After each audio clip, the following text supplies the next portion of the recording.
aqui como observador. Tá bom? Vou à aula de vocês.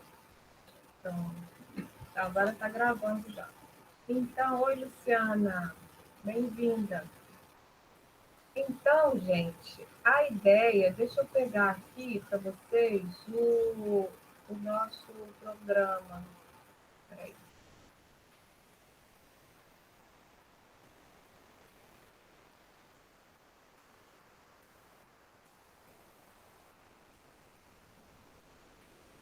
Apresentar.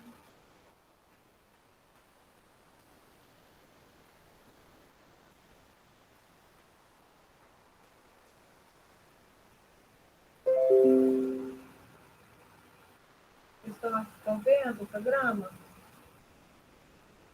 Sim, já está aparecendo. Tá, então. Hoje a gente vai trabalhar os conceitos básicos, a gente vai fazer uma revisão, né, dos conceitos básicos de etnografia, pesquisa e educação. Tá? Na semana que vem, a gente vai trabalhar o texto, o método da autoetnografia. Não sei se alguém já conseguiu ler, o texto é bem legal. Eu já mandei todos os textos para vocês. Eu acho que a gente já pode até abandonar essa apresentação, que era só para isso mesmo. Então, lembrar que o que a gente vai fazer? Fazendo uma recuperação aqui. A gente hoje vai fazer uma recuperação dos conceitos básicos da antropologia, que a gente vai usar. Quem não fez antropologia não precisa ficar preocupado também, porque vocês vão. Ah, você leu, Raíssa, legal. Vocês vão pegando, legal, bem sintetizado, é assim. Ele faz é legal porque ele fala um pouquinho da autoetnografia dele, né? E que legal, Luciana, que bom. Mas a gente vai discutir na semana que vem, tá? Então, hoje a gente vai recuperar os conceitos da antropologia e tentando trazer para a educação, né? E semana que vem a gente vai fazer isso. E depois a gente vai começar a ler o TCC da Thalita, que foi minha orientanda e trabalhou exatamente com a maneira como estudantes, mulheres, trabalhadoras, né, algumas mães lidam com as tarefas escolares, as tarefas acadêmicas da universidade, tá? Então, interessa nessa disciplina vocês descreverem a rotina de vocês, ficarem atentas à rotina de vocês, às dificuldades que vocês têm e também às facilidades, né? Porque eu, como pesquisadora, fico me perguntando, será que na pandemia ficou mais fácil ou mais difícil para a gente trabalhar e estudar, né? Não sei, para mim, eu hoje, por exemplo, assisti de manhã a reunião, participei da reunião de colegiado de curso. Enquanto eu estava na reunião de colegiado de curso, eu lavei roupa, eu lavei minha varanda com a mangueira, fiz um monte de coisa, entendeu? Então, isso, por um lado, eu estou achando legal. Fico meio cansada, assim, que acaba que você faz muito. Eu acho que eu estou fazendo mais coisas por conta da pandemia, né? Porque dá para fazer mais coisas ao mesmo tempo. Então, dizem que as mulheres têm capacidade de fazer muitas coisas ao mesmo tempo, né? Será que a gente tem prejuízo ou fica pior ou fica melhor? Eu também fico pensando assim, lá no IEAR, né, a gente com as mães que tem criança, tem que buscar na escola, deixa a criança com alguém. Deixa a criança com alguém, ficou mais fácil trabalhar, estudar com a criança em casa, enquanto pode fazer alguma coisa, quer dizer, a gente não precisa botar a imagem enquanto tem aula, né? Pode estar cozinhando e assistindo a aula. Eu não vejo problema nenhum nisso, particularmente, né? Pode estar no trabalho. Numa reunião que eu estava, tinha alguns professores que falaram, a gente tem que pensar isso, porque tem professores, tem alunos que estão tendo aula enquanto trabalham. Que bom que eles conseguem se concentrar, se o trabalho dele é um trabalho que permite que ele faça isso e consiga se concentrar, né? Eu não vejo problema nenhum, né? Ao contrário, eu acho legal. Mas então, enfim, então a ideia é a gente descrever a nossa rotina, tá? E é o momento, essa disciplina é o momento de vocês serem super sinceras, né? E dizer, não tenho tempo mesmo, enquanto eu estou tendo aula, eu estou lavando roupa, o que for, entendeu? Enfim, para a gente ter noção de como é que fica o estudo. A ideia é a gente descrever o estudo na rotina de vocês, tá? Da gente, porque eu também vou entrar na etnografia. Então, a gente vai ver como é que se faz uma etnografia e vai trabalhando assim. Deixa eu fazer agora, vou apresentar aqui. Deixa eu botar duas telas, aí fica mais fácil para eu ver.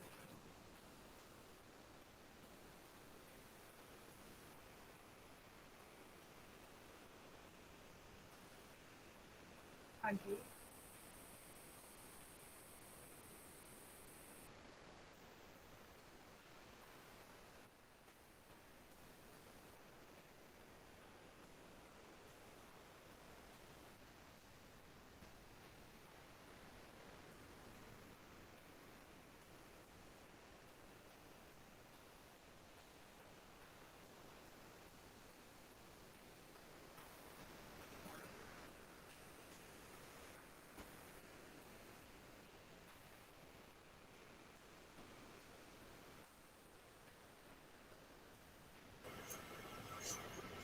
Oi, Débora.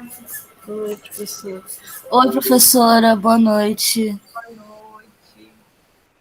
Então, estão vendo aí o quadrinho que eu fiz, o texto? Isso aí eu já mandei para vocês. Isso, tá bom. Eu vou botar aqui nessa outra tela e vou falando. Então, olha lá, antropologia. Então, o que a antropologia faz, né?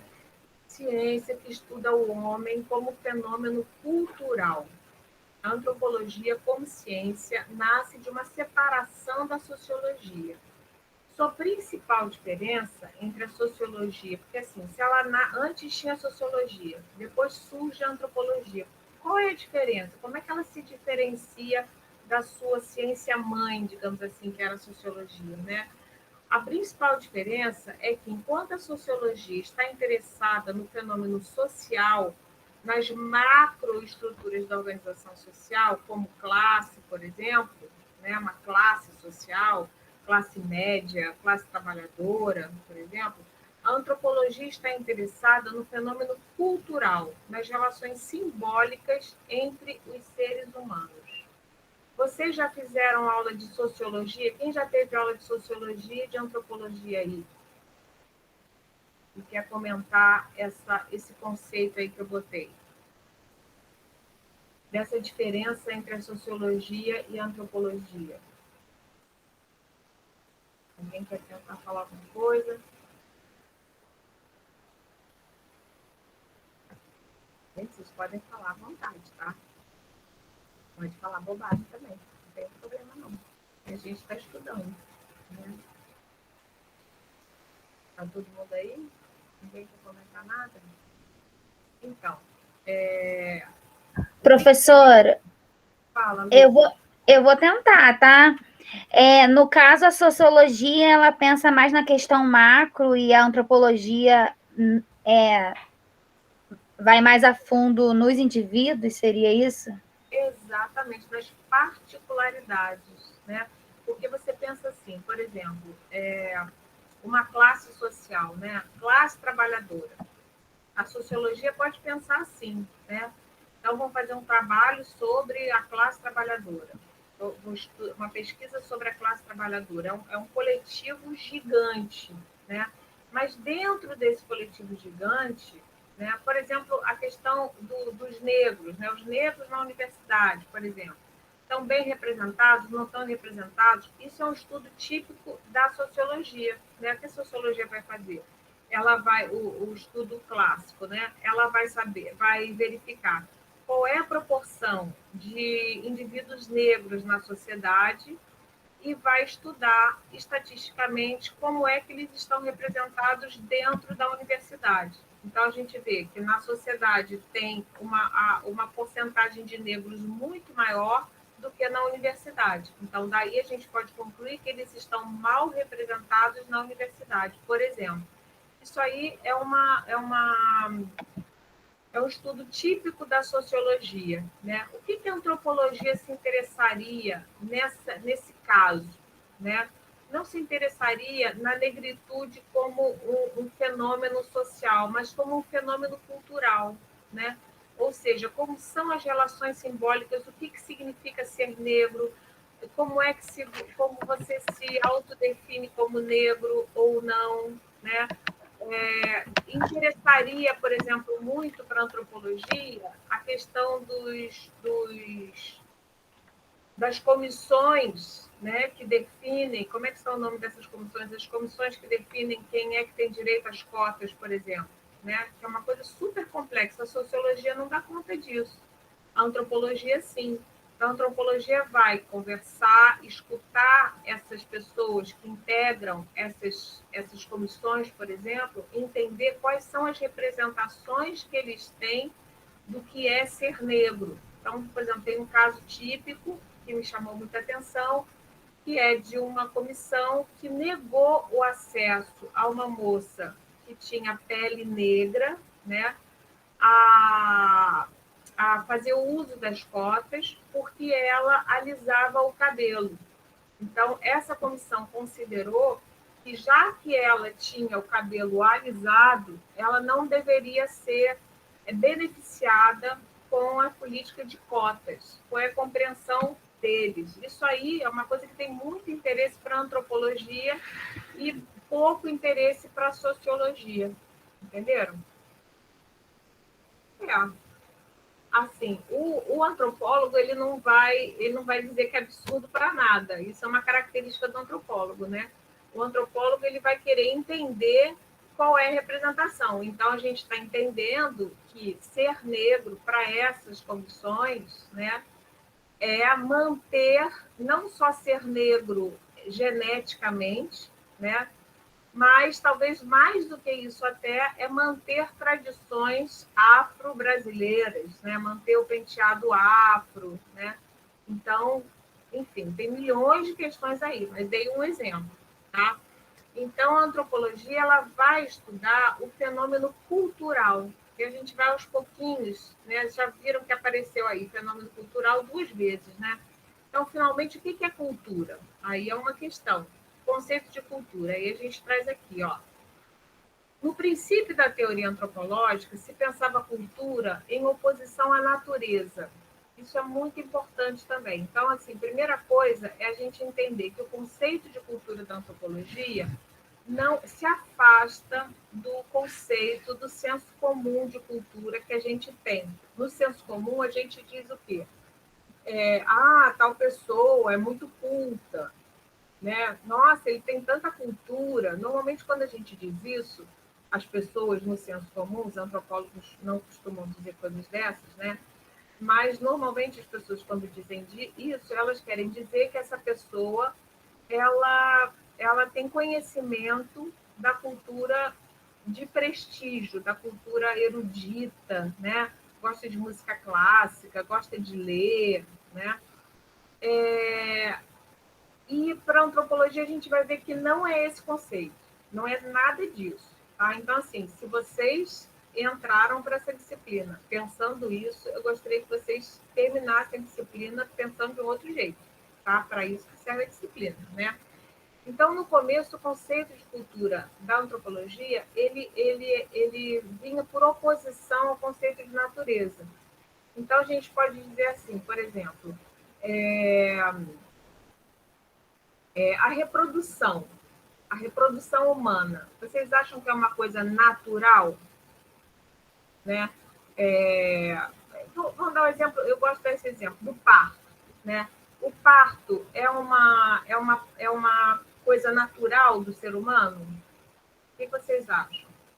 É uma manifestação natural?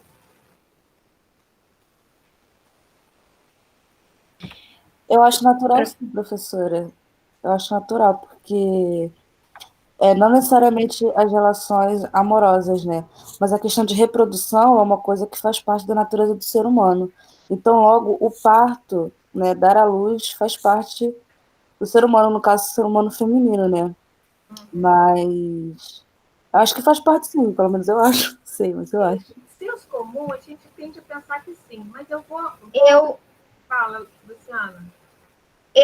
eu concordo com a Débora, que é algo natural, né? A questão de dar à luz, mas no caso, os tipos de parto entraria na questão da cultura. Por exemplo, hoje em dia fala-se muito sobre a questão do parto humanizado, tem a questão da cesárea, aí isso daí entraria na parte cultural. Exatamente, exatamente. Então, o que é natural, tá? Tudo que é natural está ligado a instinto, né? E está ligado a uma norma que não se altera nem com o tempo, nem com o espaço. Então, por exemplo, os cachorros, eles também têm filhos, né? Também têm filhotes, como os humanos. E é natural para eles se reproduzirem e terem partos.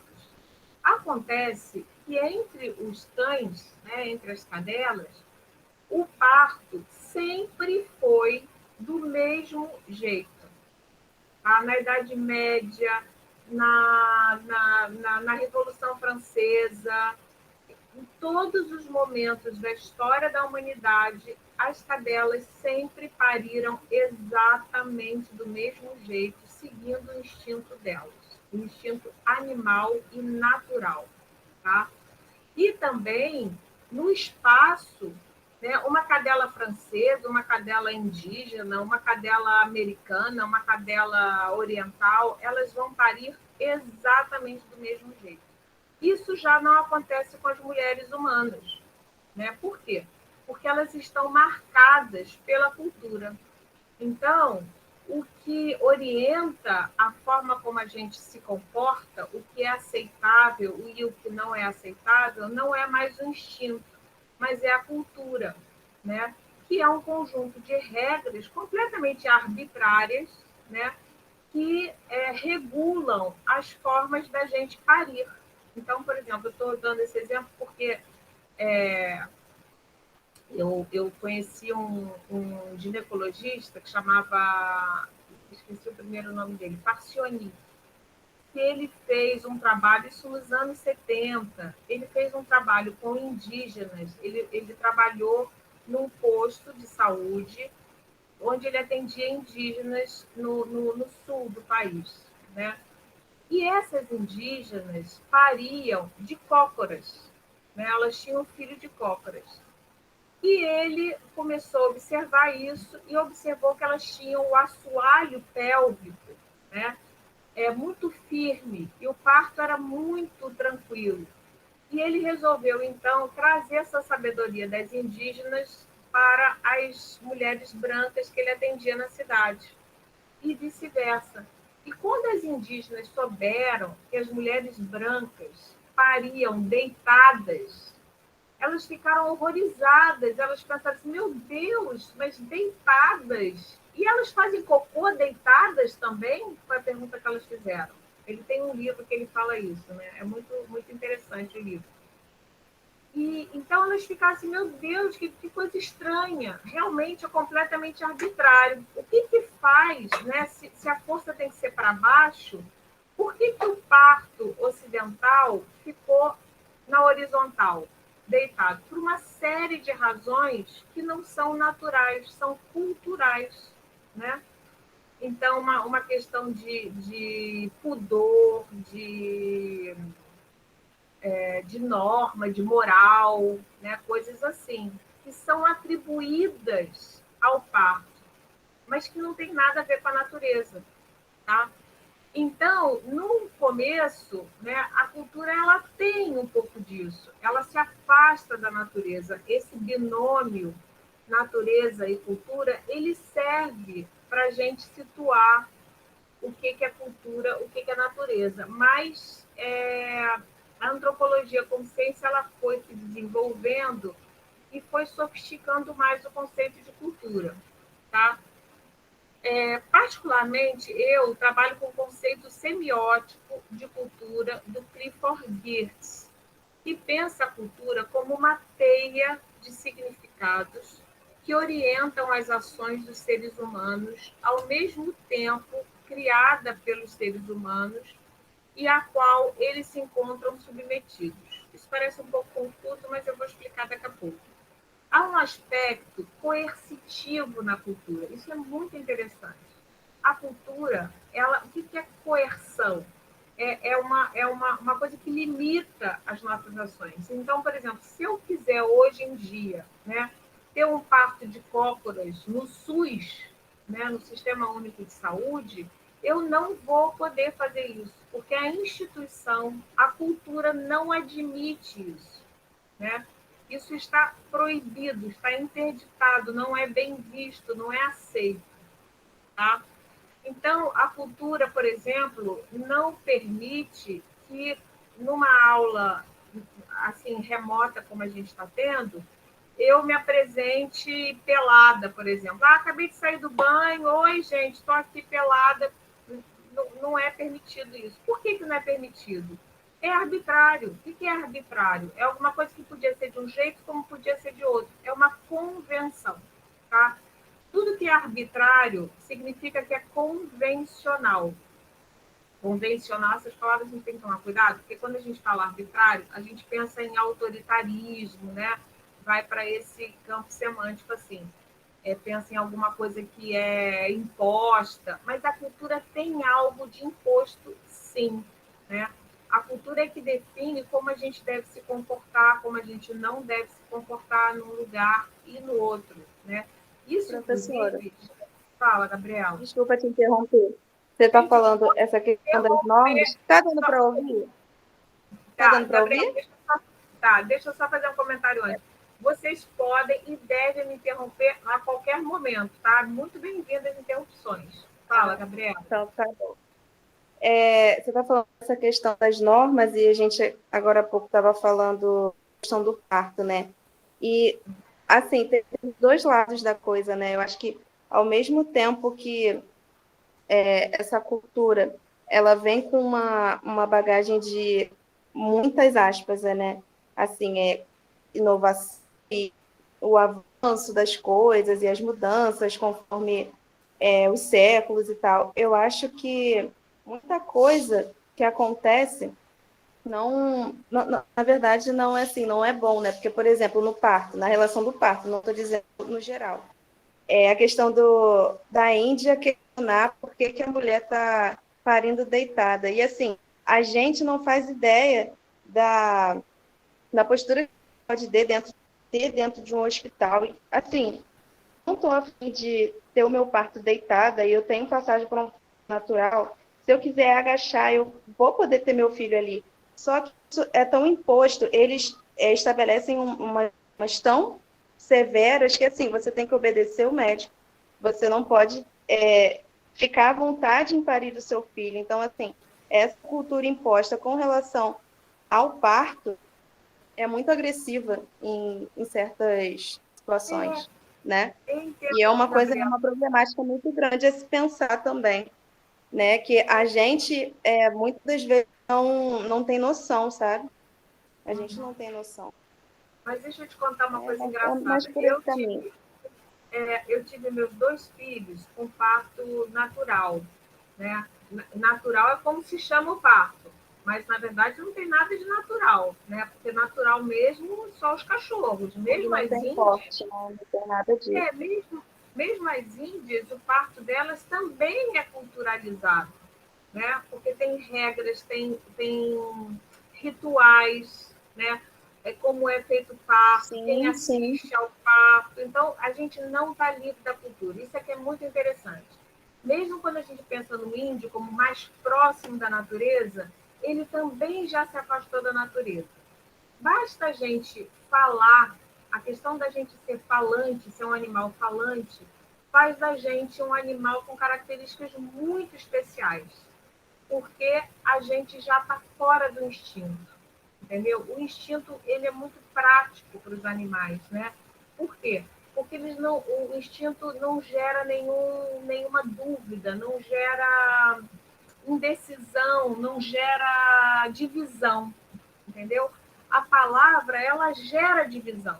Porque você pensa assim, por quê? Porque a palavra, quando você entra no simbólico, né, que é o mundo da palavra, da linguagem que os seres humanos têm, a gente sabe perfeitamente que cada coisa que a gente fala, ela não é precisa com o que a gente quer dizer. Então, a gente já está no erro, entendeu? O ser humano está sempre assim, meio enrolado.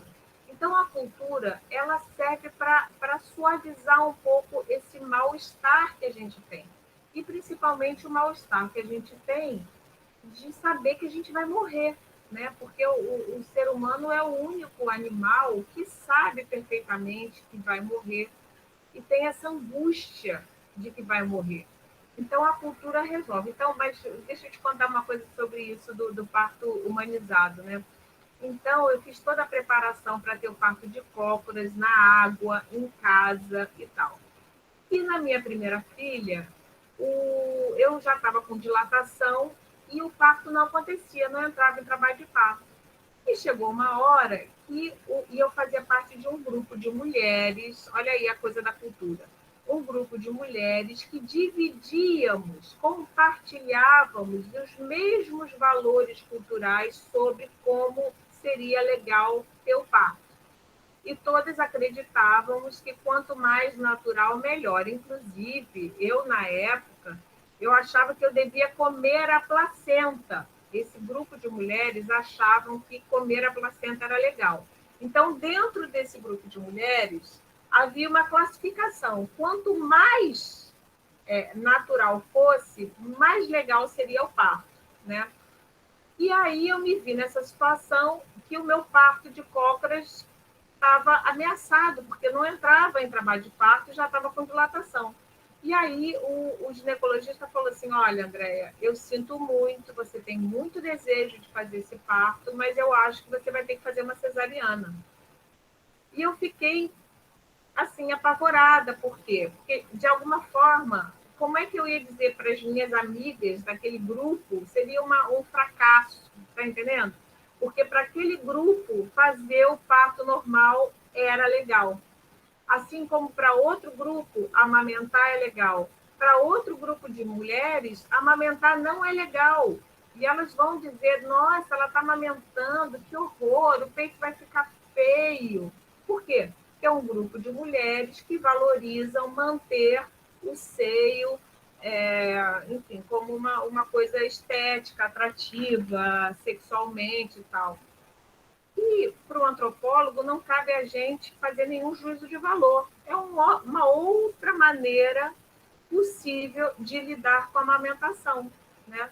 Eu pego uma mamadeira e não tenho que dar o meu seio. Então a gente pode dizer, é melhor, não é melhor? Aí a gente entra depois num negócio chamado etnocentrismo, né? Que é quando a gente acha que o nosso jeito é o melhor, né? Então, se eu digo assim, não, parir de cócoras é a melhor coisa que tem, essas outras mulheres são umas desnaturadas, não gostam de ter filhos, não sei o quê, eu estou sendo etnocêntrica, porque eu estou querendo impor a minha maneira, né? E isso acontece também com parto cesariana, né? E aí, assim, imagina, normalmente é isso que a Gabriela falou, né? Normalmente, as pessoas que querem ter um parto humanizado, elas têm que lutar muito para ter um parto humanizado, porque todo o sistema não deixa. Né? É uma cultura realmente impositiva, né? Mas o que eu quero... Eu quis dar esse outro exemplo para pensar também como que o outro lado pode ser impositivo também, né? Porque eu já vi casos de mulheres que se arriscaram em partos normais, em situações até de risco, porque elas estavam pressionadas pela cultura de fazer o parto normal, parto natural. Estão entendendo isso? É um negócio interessante, tá? Sim, sim. Então, seria, segundo a teoria do Freud, uma espécie de mal necessário à cultura, né? Em seu clássico Mal-Estar da Cultura. Ele tem um texto que é muito legal, que se chama Mal-Estar na Cultura. Podemos dizer que a cultura é um conjunto de regras acordados por um determinado grupo. Tá? Podemos pensar a cultura em par com o instinto, mas são opostos, né? A cultura está para os seres humanos, assim como o instinto está para os animais. A cultura impõe uma ordem ao fazer humano, né? A gente sabe como deve se comportar por causa da cultura, assim como o instinto norteia o fazer dos animais. Estamos submetidos a esta ordem, assim como os animais estão submetidos à ordem instintiva. Trata-se de um imperativo. Faça silêncio ao entrar numa biblioteca, por exemplo, né? Isso aí é uma coisa imperativa. É uma cultura que tá colocada e quando você entra numa biblioteca, você tem que se submeter a essa regra cultural que foi combinada, né? Lembrando que no século XIII, por exemplo, as bibliotecas eram ao contrário disso.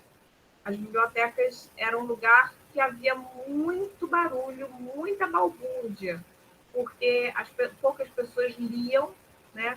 Então, poucas pessoas sabiam ler, então as pessoas que liam ficavam num púlpito lendo para uma porção de pessoas que não sabiam ler escutando, era como se fossem uns alto-falantes, assim, né? Só que eram pessoas humanas que liam os livros em voz alta para outros que não sabiam ler. Então, é, então, cultura, só para a gente ter essa ideia, né? Cultura é alguma coisa que não é rígida, ela muda, ela pode ser, são acordos que a gente faz, né? Então, hoje em dia, está acordado, está combinado, né?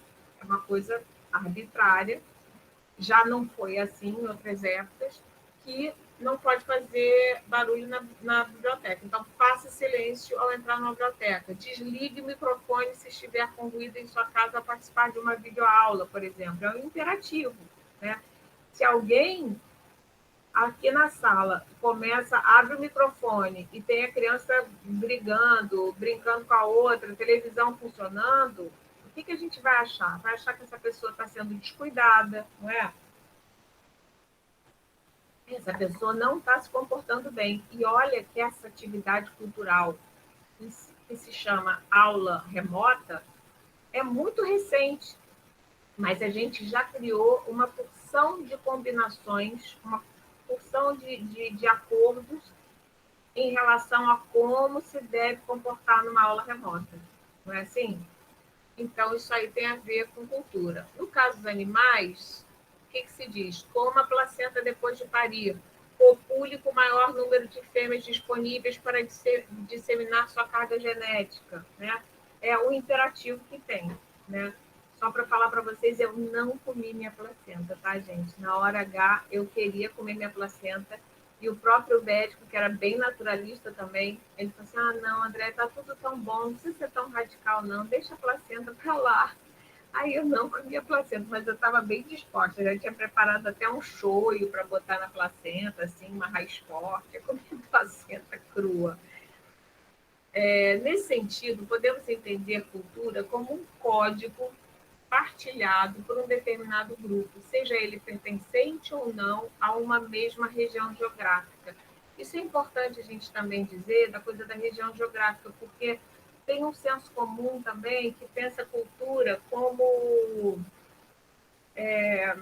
por exemplo, os quilombolas, os nordestinos, né? Mas não é, entendeu? Não é a definição de cultura com a qual os antropólogos trabalham, tá? Então, é uma coisa muito mais fina, né? E tem a ver com esses acordos. Então, por exemplo, a maneira como... O que eu estou propondo que a gente trabalhe nesse semestre é pensar o estudo como uma cultura, ou seja, como alguma coisa que não é natural, que é adquirida, né, por um grupo de pessoas. Com certeza, vocês, na família de vocês, devem se destacar por serem estudantes. Eu não sei como é que é a família de vocês, né? Mas na minha família, por exemplo, quando eu ficava estudando, muitas pessoas achavam um pouco estranho, né? Minha irmã, sobretudo, ficava bem incomodada, assim, né? Eu tenho uma história para contar muito engraçada que eu fui num almoço na casa da minha irmã, muito tempo atrás, e depois do almoço todo mundo tirou um cochilo, né? As pessoas tinham tomado cerveja, comida e tal, todo mundo arranjou um cantinho para cochilar.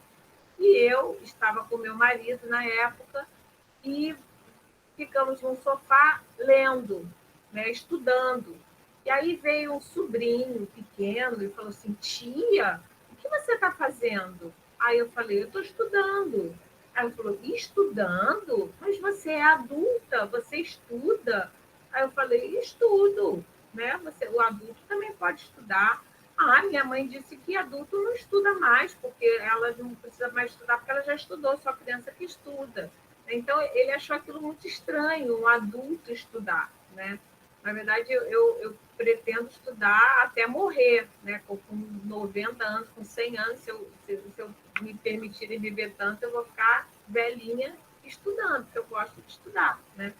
Então, como é que a gente aprende isso, né? Essa que é a questão. Como é que vocês aprenderam a estudar? Essas perguntas que eu quero que a gente comece a se fazer, né? Falava a mesma coisa. Sua mãe fala, Gabriela, fala o que a sua mãe dizia.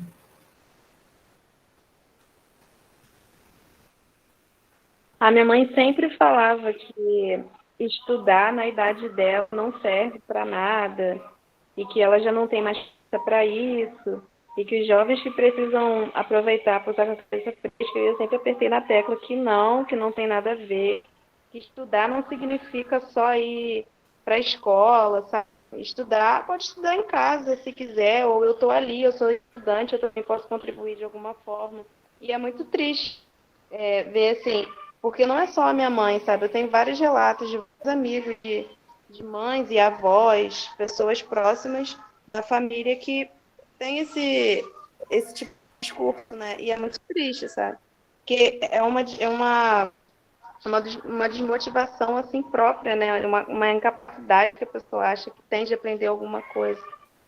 É uma Bem falta de problemático isso. oportunidade, né? Que talvez teve, né? Agora, Também, ao também. contrário, também, você já pensou que as pessoas que não gostam de estudar podem olhar para as pessoas que estudam com uma certa desgosto também? Nossa, por exemplo, a minha avó, ela, depois que eu terminei a faculdade, e aí fui fazer mestrado, doutorado, ela falava assim, mas você continua estudando? Nossa, você deve ser um pouco burrinha, né? Porque você não acaba nunca os estudos, entendeu? Ela achava que eu era a mais burra da família, né? Porque eu continuava estudando, ela achava que, então, estudar era uma etapa obrigatória, E ela desagradável, acaba, né? que acaba, ainda bem que acabou, sabe, tipo, serviço militar, né? Ai, acabou, socorro, né? Então, assim, o serviço militar, por exemplo, ele pode ser isso para alguns jovens, né, que entram ali obrigados, fazem serviço militar, depois nunca mais vão fazer nada daquilo. Mas para outros não, né? Outros vão entrar na cultura militar, porque gostam e vão ter essa oportunidade na vida, né? Então, a ideia é a gente se perguntar assim, e você está trazendo essa questão, Gabriela, é interessante, você sabe que a gente tem no IEA muitos casos de mães de alunos, de alunas principalmente, acho que só de mulheres, que por causa das filhas que fizeram pedagogia, resolveram estudar também. Você já viu o caso desses? Tem muitos casos assim. Quem sabe você coloniza a sua mãe, né? E ensina ela, sei lá, convence ela, né, de que estudar é legal, sei lá, seduz, né? Então vamos lá. As origens da antropologia, da onde surgiu a antropologia, né? A antropologia surge das grandes navegações com a expansão marítima, né, do século XV para o século XVI. Então, finalmente, essa coisa do novo mundo, né? Então, você pensa os europeus vindo para a América. Então, o novo mundo era um mundo estrangeiro. Então, essa ideia de você conhecer o estrangeiro é uma ideia muito importante para a antropologia. A ideia de exótico, não familiar, aquilo que é incômodo, né? Então, por exemplo, entender por que pessoas não gostam de estudar. é exótico, para mim é exótico, para mim é estranho, né? Mas é um interesse, por isso mesmo, antropológico. Há um interesse antropológico de estudar a diversidade, né? De estudar, por exemplo, quais são as possibilidades de parir, né? Então, sei lá, se a gente quisesse, com certeza deve ter milhões de estudos sobre isso, a história do parto ao longo da humanidade, né? Formas de parto que estiveram na moda, entendeu? Na época da minha mãe, por exemplo, tinha respiração cachorrinho, o parto humanizado, o parto Le Boyer, o parto, enfim, teve época que o parto de cesariana era bem-vindo, era uma coisa de rico, era uma distinção, acho que até hoje é um pouco, né?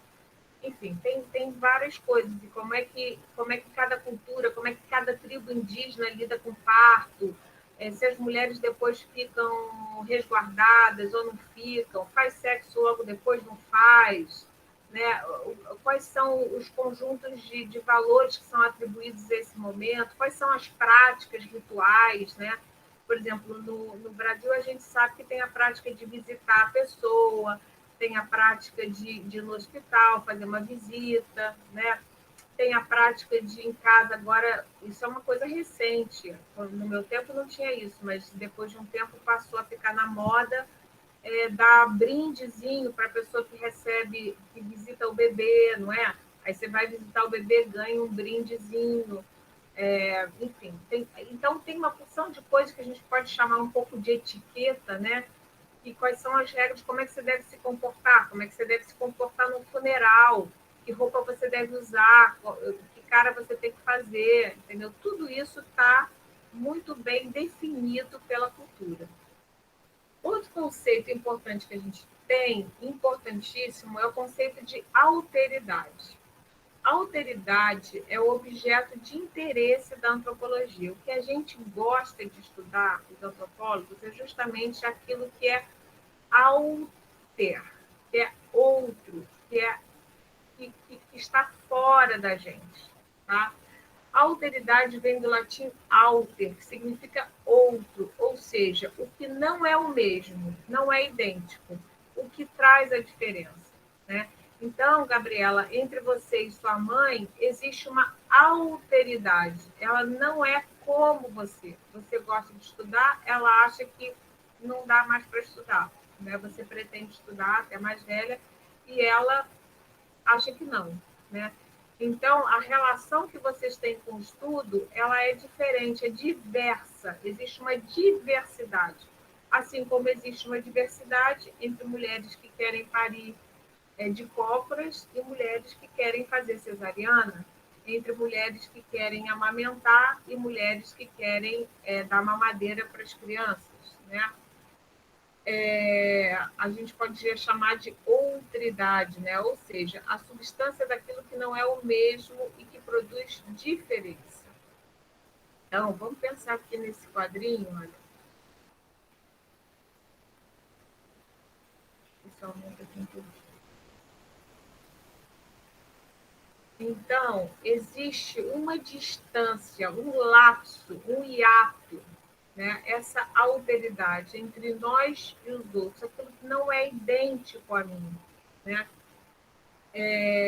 Então, a minha sogra, ela dizia um negócio engraçado, que ela faleceu, mas ela dizia um negócio engraçado que era assim, ah, fulano é legal quando vinha namorado de algum filho dela, né, namorada de algum filho, fulano é legal porque é como nós. Fulano não é legal porque não é como a gente, né? Assim, o que é isso, ser como a gente? Né? Vocês já devem ter escutado isso na família de vocês também. Porque quando vem um namorado, esse namorado vem de uma outra família, de uma outra história, de outras tradições, né? Que podem ser próximas ou não. Quando não são próximas, cria um estranhamento. A família fica assim, né? Ele não é como a gente. Digamos, uma família evangélica. Aí chega um cara que é do candomblé. Minha filha está namorando um rapaz que é do candomblé. Ele não é como a gente. Né? Tem aí ele é estranho, ele não é como nós, não é próprio, não é familiar. né? Então, não é cômodo, é incômodo, tem alguma coisa. Nós é que somos civilizados, o outro é que é bárbaro. Nossa, candomblé, coisa horrível, né? A gente é que é normal, ele que é estranho. É estranho porque ele pode pensar a mesma coisa da gente, normalmente pensa também a mesma coisa, né? Então, existe essa alteridade. É um pouco assim como aquela brincadeira de gangorra, sabe? Né? Você tem um ficando alto, outro ficando baixo, então tem uma distância que não dá para aproximar, não tem como aproximar, né? Só tem como tentar entender o outro. E esse é o esforço que a gente tenta fazer na antropologia, mas que na autoantropologia, na autoetnografia, o esforço vai ser a gente observar o que a gente faz com uma certa distância, né?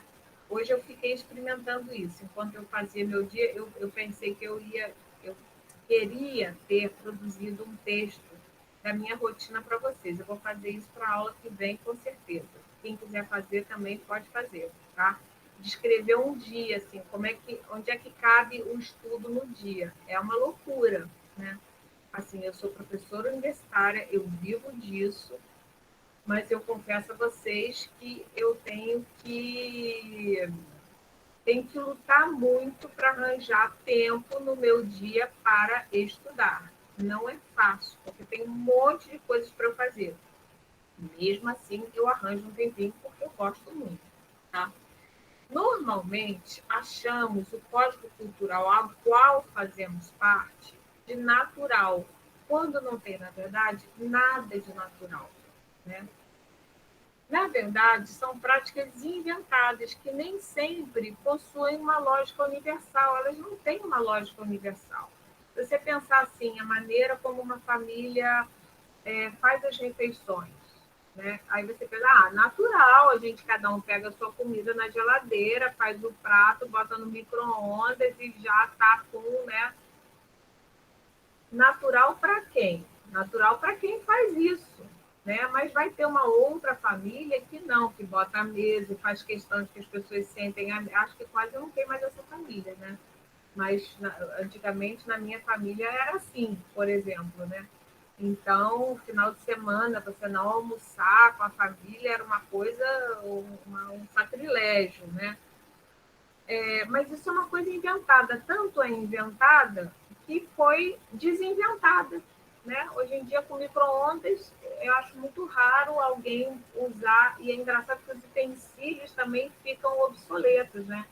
Aquelas travessas, antigamente havia travessas que iam à mesa. Eu não sei se vocês são desse tempo, né? Minha amiga aqui se lembra disso. Antigamente você tinha travessa, então ia através, então você fazia o arroz na panela, sujava a panela de arroz, né? E depois sujava uma travessa, porque a panela não podia ir para a mesa, tinha que ir a travessa para a mesa, pelo menos nos finais de semana. Na casa da minha avó materna era assim, pois é, né? Então, é uma outra cultura, uma outra maneira, né, de lidar com esse ritual que é se alimentar, o almoço, né?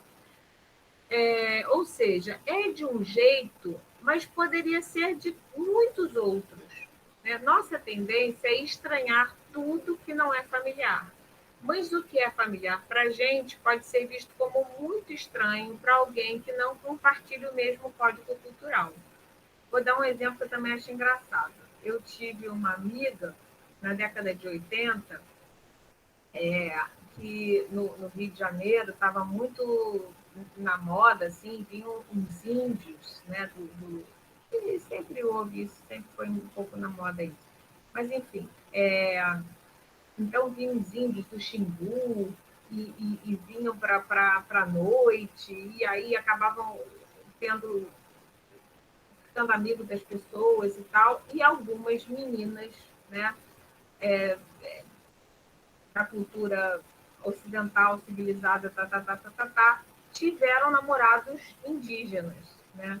E eu tive uma amiga que namorou um índio, que era um índio muito bonito e era muito popular na época, né? Muito, vinha, dava palestras e tal. Então, depois pode contar o exemplo. E aí ela ficou muito seduzida por ele, conseguiu namorar o cara, né? E estava super contente. E eu falei, nossa, legal, tá pegando o cara, maneiro e tal, tudo bem. E aí depois ela começou a sentir que ela estava assim, um pouco chateada. Eu falei, poxa, e aí, como é que tá? Não tá legal o negócio? Eu falei, Andréia, não vou te contar uma coisa estranhíssima que acontece. Ele não beija na boca. Aí eu falei, gente, não beija, como é isso e tal? Ele acha nojento beijar na boca. Os índios, pelo menos da tribo que ele era, né? Achava um nojo beijar, eles não beijavam. Depois eu fiquei pensando, gente, é mesmo, tem uns que tem até aquele botox assim na boca, né? Como é que não beija, entendeu?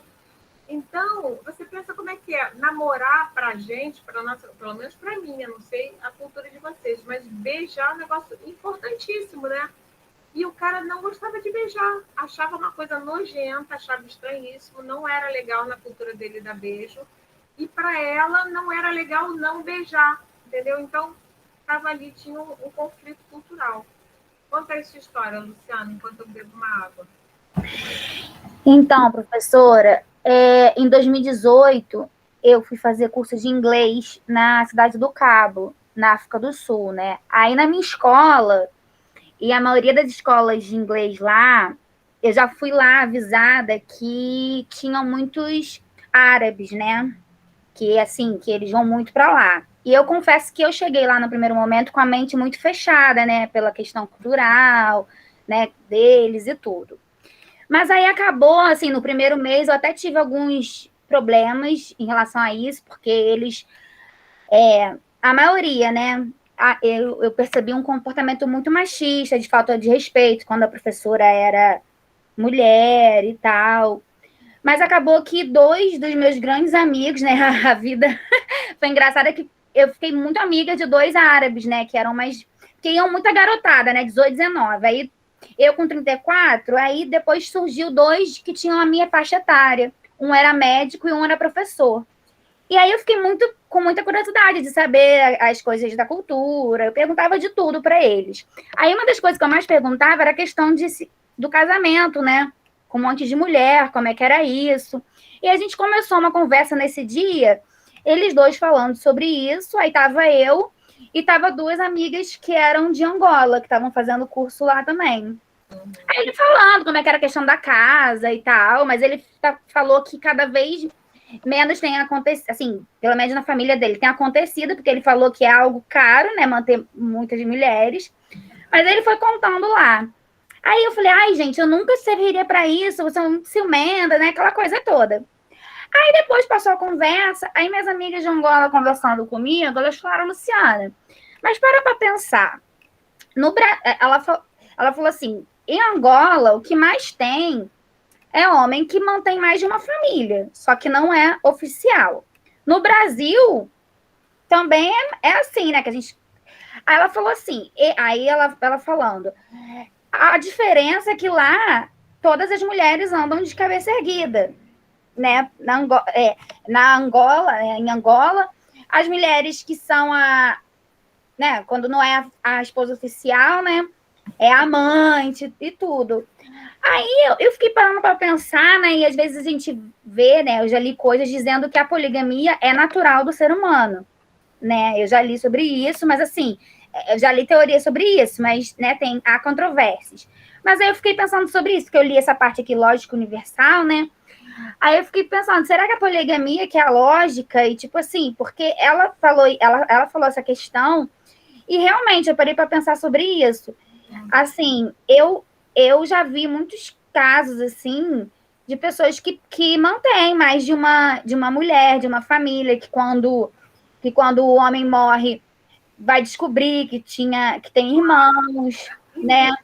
E, e assim, e aí a gente vê muito isso nas tribos, a questão da cultura indígena, né? Mas assim, mas nisso eu tô falando na questão urbana mesmo.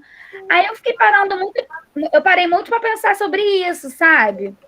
Porque eu criticava a cultura lá dos árabes e depois eu parei para pensar que, cara, tem um monte de brasileiro que tem um monte de mulher e que, na verdade, só não é instituído E essas amigas de Angola falaram que lá em Angola também tem um monte de homem que tem mais de uma mulher e que quando morre que vai saber, sabe? Além da questão das tribos, mas na área urbana, sabe? Aí eu fiquei pensando sobre isso. Luciana, mas você não acha que é instituído? Eu acho que é instituído. Só que a instituição que a gente combinou, na nossa cultura, o que, que acontece? Acontecem essas relações paralelas, a mulher finge que não sabe, mas ela sabe perfeitamente. É impossível não saber, eu acho que é impossível não saber, né? Talvez tenha alguns casos que não sabe de jeito nenhum, mas alguma intuição deve ter, né? Não é possível. Mas então, na nossa cultura é assim. Então, o árabe pode olhar para a nossa cultura e dizer assim: nossa, que hipócritas que eles são, Não, né? ele falou isso para mim. A gente ficou depois debatendo, voltou esse debate, aí ele falou isso, que a cultura era hipócrita. Uhum. Pois é, pois é. Então, quando você traz essa coisa assim, será que a poligamia é universal, é natural? A graça do ser humano é que a gente não tem, mas nós estruturalmente criados a pensar assim, não é estruturalmente, Gabriela, é culturalmente, aí é que está. A gente não está culturalmente criado para aceitar isso. A gente está culturalmente criado para aceitar exatamente, culturalmente. Entendeu a diferença? Isso aí é já a gente já pegando as ferramentas. É natural. Eu já li que a poligamia é natural. Pois é, não sei. Assim, né? Porque não existe natureza humana. A verdade é essa, né? O que é natural no ser humano é ser cultural. E justamente por causa disso muda. É bem complicado. Sim, sim, é bem complicado. A questão é que não existe nenhum ser humano em estado natural. Por exemplo, se a gente pensa assim, fazer xixi é natural? Ah, fazer xixi é natural, é instintivo, você tem que fazer xixi, você faz xixi. Não é natural, é cultural também. E tem formas diferentes de fazer xixi. A gente convencionou, por exemplo, que as mulheres fazem xixi sentadas e os homens fazem xixi em pé. A gente convencionou que no Ocidente a gente tem que fazer xixi numa privada, né? Então, o índio, olhando a privada, ele vai fazer assim, gente, que estranho, que loucura. Tem um negócio que eles sentam, tipo uma cadeira, que viagem, de onde que tiraram isso, entendeu? Tiraram de uma história que a gente foi construindo, as partes que não pode. Mas, por exemplo, você vai para a Bolívia, as índias bolivianas, no meio da praça, assim, elas têm umas saias rodadas grandes, ficam sem calcinha, abaixam e fazem o xixi delas no meio da rua e saem normalmente e está tudo bem. O professor falando das pessoas que tomam banho sem água. Pois é, né? Tomar banho sem água. Né? Tomar banho na França tem eu são tantas coisas que nem imaginamos. Isso aí é a coisa mais linda, Raíssa. É que muitas coisas. É que a gente não pode imaginar quantas possibilidades tem. Então, como a gente é restrito, né, quando a gente fica só na nossa cultura, achando que só existe uma maneira de fazer xixi, uma maneira de usar o papel higiênico. Gente, basta você se casar com alguém ou você morar numa república que você começa a descobrir que tem gente que faz o arroz de um jeito, tem gente que faz de outro jeito. Tem gente que dobra o lençol de um jeito, tem gente que faz de outro jeito. Tem gente que aperta a pasta de dente de um jeito, de outro jeito. Gente, é uma infinidade de possibilidades. E todas dão mais ou menos certo. Não tem uma mais certa do que a outra, mais errada do que a outra. Interessante é que aí tem aqui o segundo ponto. Possibilidades básicas e radicalmente diferentes. Seria fantástico se fôssemos capazes de entender que nenhuma é errada ou certa. Justamente. Vamos pensar nisso daí. Aí entram os problemas também. Tá? Será que é legal a gente aceitar tudo? Né? Idealmente seria. Vamos pensar aqui. Então, existem duas possibilidades radicalmente diferentes da gente lidar com a alteridade. Então, acho que até agora que vocês já devem ter entendido que a gente está chamando de alteridade quando existem maneiras diferentes. Né? No Ocidente, por exemplo, a gente é monogâmico, e no mundo árabe existe a poligamia, por exemplo. Tá? Então, existe uma alteridade aí, existe uma maneira de lidar com o casamento, existe uma outra maneira de lidar de casamento, e são opostas, radicalmente opostas. Muito bem, existe, então, uma alteridade, existe nós, a maneira que nós fazemos, nós, e existem os outros, eles, do jeito deles, aqueles estranhos, bárbaros, estranhões, né? Que estranhos, ai, que horror, que nojo, né? Como é que eles comem com a mão, por exemplo, né? Muito bem. Uma maneira de lidar com isso, a gente chama de etnocentrismo, né? O estranho adquire uma conotação negativa a partir do momento em que é visto pelo ponto de vista daquele que observa. Por exemplo, os europeus a chegarem ao Brasil, ao encontrarem os nativos, o que viam era a falta. Eles não têm barba, eles não usam roupa, eles não têm religião, eles não têm vergonha. Né? Aí aqui tem um trechinho que é muito legal que eu peguei, da carta de Pero Vaz de Caminha, né? Como é que foi a sensação dele quando viu os índios? Ele nunca tinha visto, é uma alteridade enorme, né? Aí ele fala, olha, a feição deles é parda, algo avermelhada, de bons rostos e bons narizes. Em geral, são bem feitos, andam nus, sem cobertura alguma. Não fazem o menor caso de cobrir ou mostrar suas vergonhas. Vocês sabem o que são as vergonhas, né? São as partes genitais.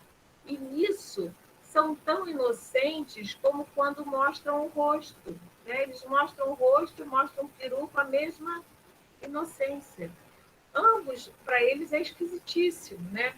Ambos os dois faziam o lado de baixo, traziam o lado de baixo furado e metido nele um osso branco, do comprimento de uma mão travessa e da grossura de um fuso de algodão, agudo na ponta com um furador. Nossa, que estranho, né? A descrição de Pero Vaz de Caminha pode nos parecer desrespeitosa, mas não é tão diferente de como costumamos descrever alguém que não é um dos nossos, né? Quando a gente descreve alguém que não é um dos nossos, por exemplo, outro dia, ontem mesmo, eu estou fazendo obra em casa, fazendo um monte de coisa e tal, aí eu botei uma roupa, uma saia assim, com cabelo assim, eu tô com o cabelo assim meio sem cortar e tal. Aí uma amiga minha falou assim, nossa, você está parecendo uma crente. Aí eu olhei e falei assim, é mesmo, né? Mas falou de uma forma pejorativa, né? Crente, aquela aparência daquelas mulheres que se vestem daquela forma. Então, assim, é pejorativo. A gente olha e fala, nossa, olha como é que ele anda, com gravata, com a Bíblia e tal. Tem gente que vai achar isso. O outro vai achar de outro jeito, vai olhar uma pessoa, por exemplo, que fura as orelhas, né? Bota aquele alargador, agora piercing, nossa, cheio de piercing, que horror, nossa, como o mundo está hoje, né? Então, a tendência nossa é olhar o outro com o diferente, com aversão. Isso aí é o normal, né? Então, enfim, é o que a gente costuma fazer. É a postura do colonizador, aquele que acredita que a sua cultura é superior e pretende alterar a cultura ou colonizar a cultura do outro, segundo os seus ideais. Pretende-se universalizar a sua própria cultura e impô-la sobre os demais.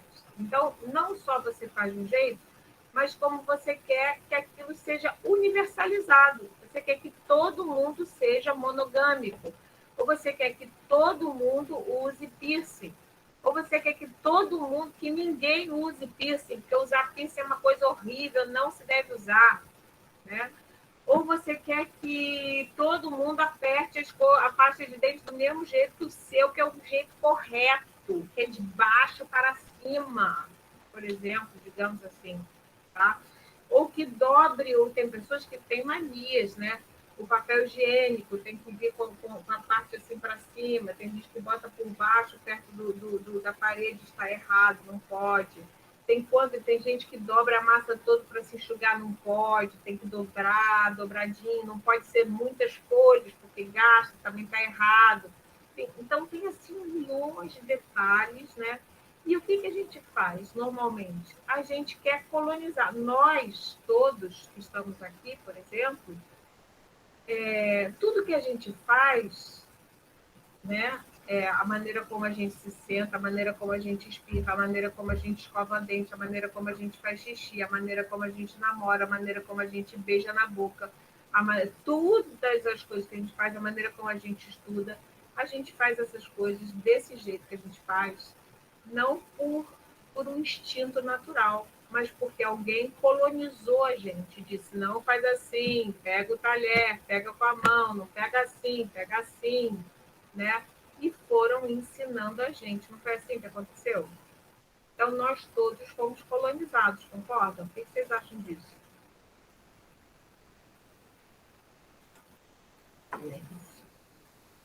Eu acho que todos somos, de certa forma, colonizados, né? Já que a gente sabe que tem uma cultura, por exemplo, a cultura americana mesmo, né? Ela é uma cultura que é espalhada por toda uma grande parte do globo, não vou dizer toda, mas por uma grande parte do globo, né? Como, por exemplo, aqui no nosso próprio português, a gente usa algumas palavras, que já é uma língua, né, que já é colonizada, o próprio português, mas a gente ainda usa uma outra língua em cima dele, que é o inglês, né? Algumas coisas, por exemplo, o Meet. A gente não fala, vamos fazer uma videochamada. A gente fala, vamos se encontrar no Meet. A língua também é uma parte é uma face da colonização, né? Com certeza. A gente dizer notebook e no computador, sabe? Várias coisas do nosso dia a dia, a forma que a gente se veste também, algumas coisas, né? Então, acho que a gente é bem colonizado. Bem colonizado, a gente é bem colonizado. Mas o que eu estou chamando atenção é que nem toda colonização é exatamente ruim, né? Foi bom terem colonizado a gente, por exemplo, a se portar bem à mesa, a comer com garfo e faca, porque afinal de contas é a nossa cultura, né? Então a gente aprendeu a se, a se comportar conforme a nossa cultura, né? Se a gente fosse muçulmano, por exemplo, a gente teria aprendido a comer com a mão, que parece fácil, mas não é fácil. Eu tive um amigo, eles comem com a mão. Pois é, eu tive um amigo que era, isso quando eu morei na França, fazia um curso lá, também tive essa experiência de ter amigos de outras, de ter muito árabe, né? Mas tinha um que era o Baba, que era muito legal.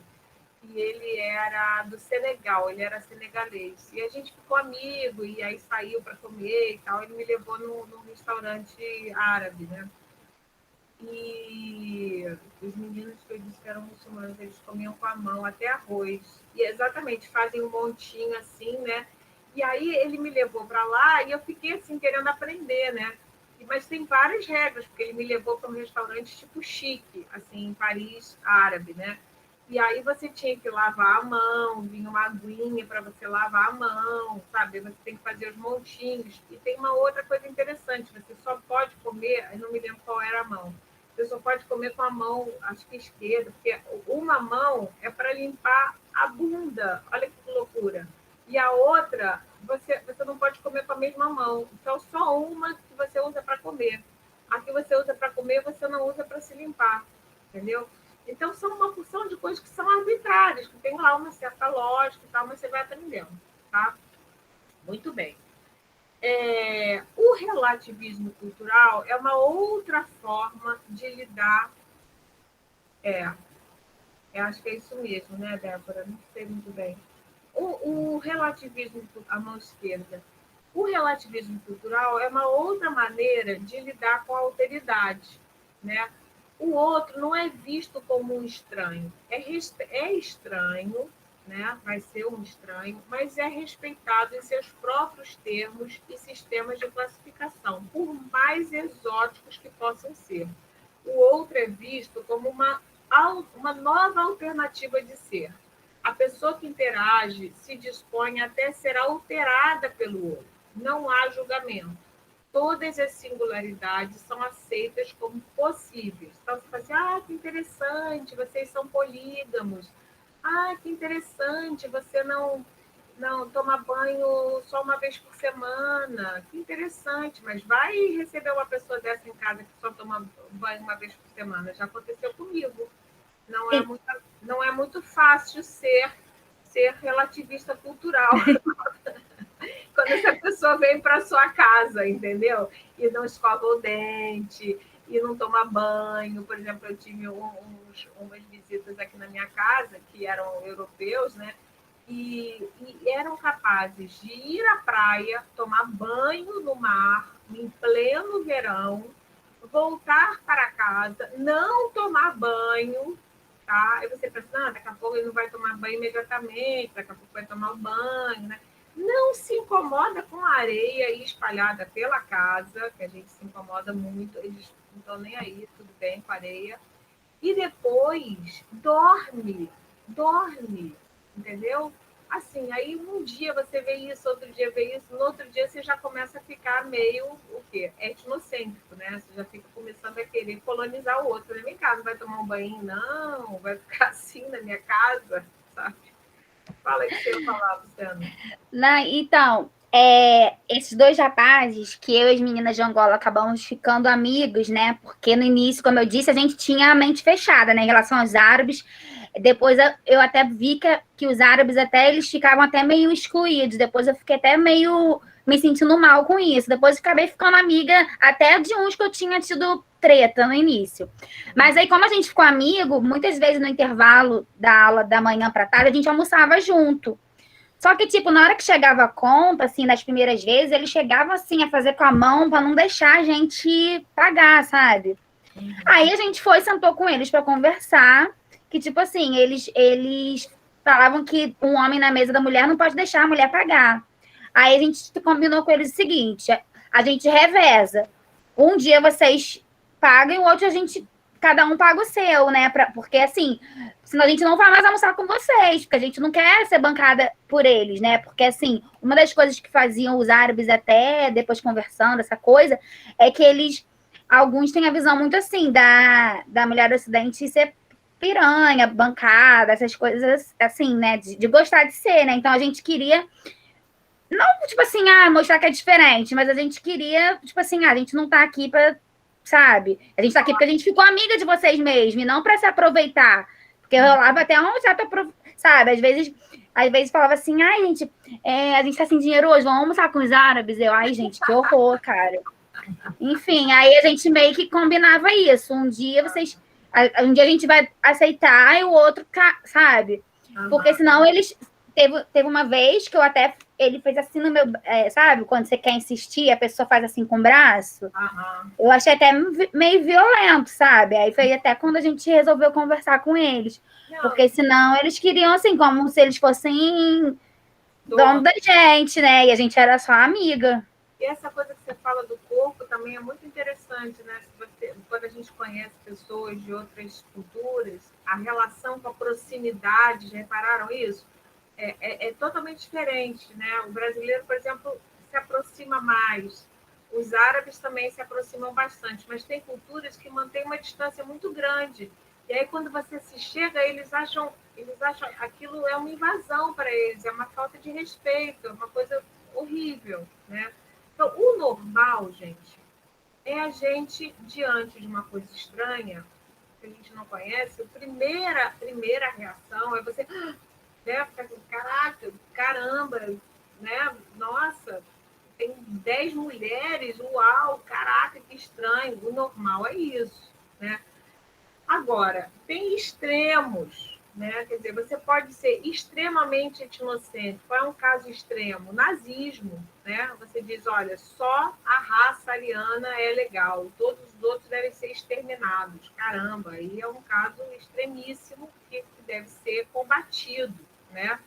O racismo, né? É um caso também que deve ser combatido.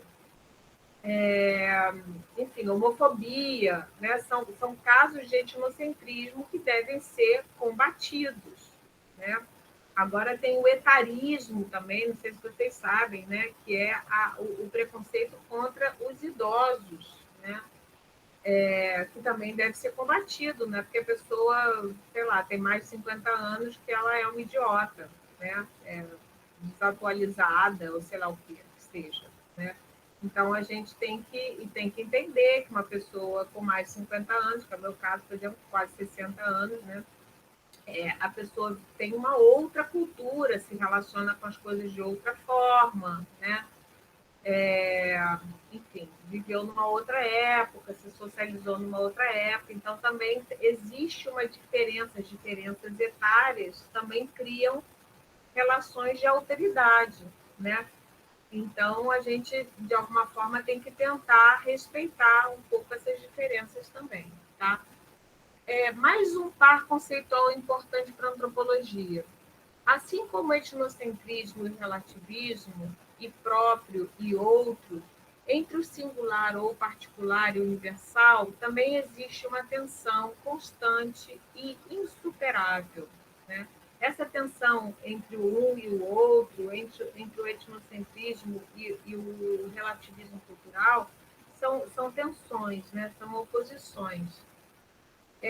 Dizer que há tensão significa que essas oposições não são disjuntivas. O que é isso? Elas se alternam, não precisa ser uma coisa ou isso ou aquilo, né?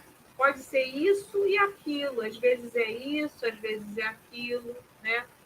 Ora pensando mais para um lado, ora pensando mais para o outro. Às vezes a gente é um pouco mais etnocêntrico, né? Por exemplo, se você tem um namorado que não sabe beijar, eu, pelo menos nesse caso, costumo ser etnocêntrica, com bons resultados. Aconselho, né? O que a gente faz? A gente ensina para o meu amigo, olha, esse negócio de molhar a boca toda da pessoa não é legal, entendeu? Mas não é legal por quê? Se você for um relativista cultural, você tem que aceitar a diversidade, né? Você vai dizer, nossa, meu namorado tem um jeito tão peculiar de beijar, ele molha, me baba toda, é tão interessante, mas eu aceito a diversidade, sabe? Eu particularmente, nesse aspecto, não aceito a diversidade, não sei vocês. Tem outras coisas que eu também não tolero, algumas diversidades, né? Por exemplo, a diversidade de ser machista, também não tolero essa diversidade. Mas um relativista cultural, ele vai aceitar tudo, né? É uma outra maneira, ser machista, ser polígamo, né? Tudo seria possível, né? Então, aí a gente entra também numa coisa que é um pouco perigosa. Por exemplo, teve uma história, há uns anos atrás, de uma crise diplomática que o Brasil se meteu, na verdade, isso foi no governo Lula até, com o Irã, que é um parceiro, um grande parceiro comercial do Brasil. Então, o Brasil, naquele momento, não queria se indispor com o Irã, né? Mas houve um caso de diplomacia internacional. Por quê? Porque tinha uma mulher, nessa época, que tinha sido. Quem fez a amiga dele teve um beijo do Radamã. Nossa, o Radamã é sinistro.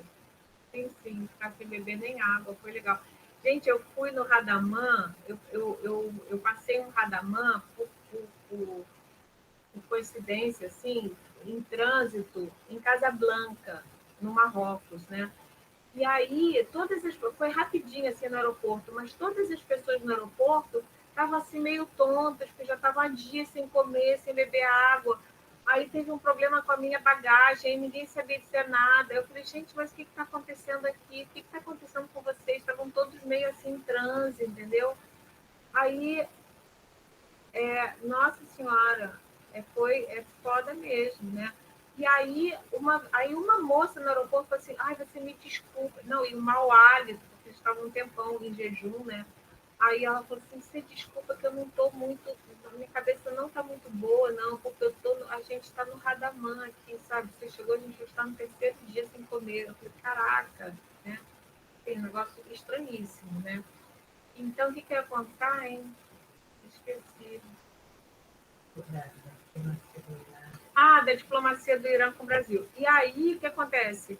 Tinha uma história de uma mulher que tinha sido condenada a morrer apedrejada por adultério, entendeu? E ela foi oficialmente, e aí o mundo inteiro se colocou contra essa de interromper. É que eu estava digitando antes. Não, tudo bem.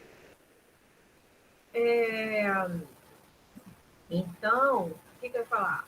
Não, a gente pode interromper à vontade, depois a gente pega o feed de novo, não tem problema, eu quero que vocês participem, acho ótimo, tá? E pode me interromper também, falando, acho que às vezes é mais fácil do que para eu ler. E aí, o que aconteceu? Virou um debate internacional se as pessoas tinham direito, se os países ocidentais tinham direito ou não de ser contra o apedrejamento de uma mulher adúltera no Irã. O que vocês acham disso?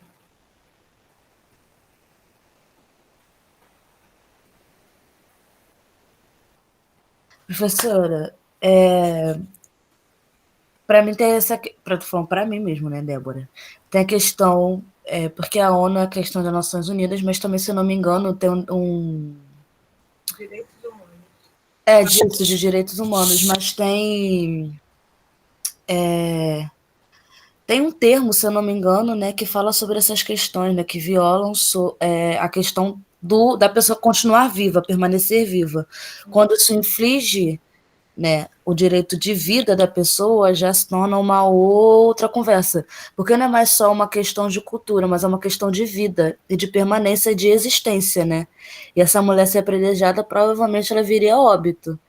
Então, acredito que toda essa intromissão, né, vamos assim dizer, foi justamente pela vida dela, né? Não é? Provavelmente acontece outros casos, como, por exemplo, espancamento, que a pessoa não chega a óbito e não tem essa Não, mas tem outras coisas intromissão. que não levam a óbito, por exemplo, a retirada do clitóris, né? Exatamente, que graças a Deus não, né? Graças a muita luta, Sim. né? Que foi banido, existe já uma lei que não Mas, se pode mais retirar, porque exatamente. Mas então vamos pensar, se a gente fosse, né? Se a gente adotasse o relativismo cultural estrito, ou seja, radical, a gente deveria aceitar todas as manifestações culturais, até essas, né? Eu, particularmente, acho que a gente não deve aceitar, né? Então, eu acho que alguma dose de etnocentrismo que diz tem coisas que devem ser universais. Os direitos humanos, né? Os direitos humanos são universais. Não sei se vocês sabem, mas quando os direitos humanos foram constituídos na ONU, justamente os antropólogos foram contra, porque eles achavam que isso era uma imposição etnocêntrica ocidental, né? Uma maneira do Ocidente impor seus costumes ao resto do planeta. E eles estão certos, né? Porque nós somos etnocêntricos quando exigimos que essas práticas sejam banidas, que são práticas milenares, né? Então, é um conflito aí. Tá? A coisa não é tão simplesinha, só isso que eu quero dizer. Né? Então, a gente vai manter essa tensão, sabe? Porque às vezes é legal a gente ser relativista, é legal a gente relativizar, mas às vezes não dá para relativizar. Né? Então, um exemplo que eu gosto de dar também é assim: você tem uma vizinha que apanha do marido. Aí você escuta um dia ela apanhar do marido, você escuta outro dia, você escuta outro dia, você escuta ela gritando socorro, você vê a mulher toda roxa, né? E você não vai denunciar, né? Porque em briga de marido e mulher não se mete a colher, porque a gente não deve se meter. Então, assim, é complicado. Agora, tem um filme que eu costumo passar na disciplina de organização. Professora, Fala, mas posso falar a minha experiência pessoal? Eu já me envolvi em duas situações de ir com a pessoa na delegacia, a pessoa dar queixa, em duas. Nas duas, a pessoa tirou a queixa e eu fiquei de intrometida na história. Então, assim, pode ser que aconteça novamente e eu vá contra o meu pensamento atual, mas meu pensamento atual é de que eu não vou mais me meter, porque, assim, essas duas experiências, sabe? Assim, eu sei que é difícil a pessoa sair do relacionamento abusivo e tal, mas, assim, eu cheguei a me envolver na justiça e, sabe, depois eu saí da intrometida, sabe? Acabou que eu fui julgada e não os agressores, sabe? Então foi realmente, bem complicado quando você passa. se a pessoa ela mesma não consegue sair da relação abusiva, é difícil a gente se intrometer, né? aí já entra uma outra questão, né? De que forma a gente pode colonizar o outro. E aí entra uma questão que é muito cara para a educação, para nós que somos educadores, né? Porque os educadores, o que eles querem fazer? Eles querem transformar o outro, né?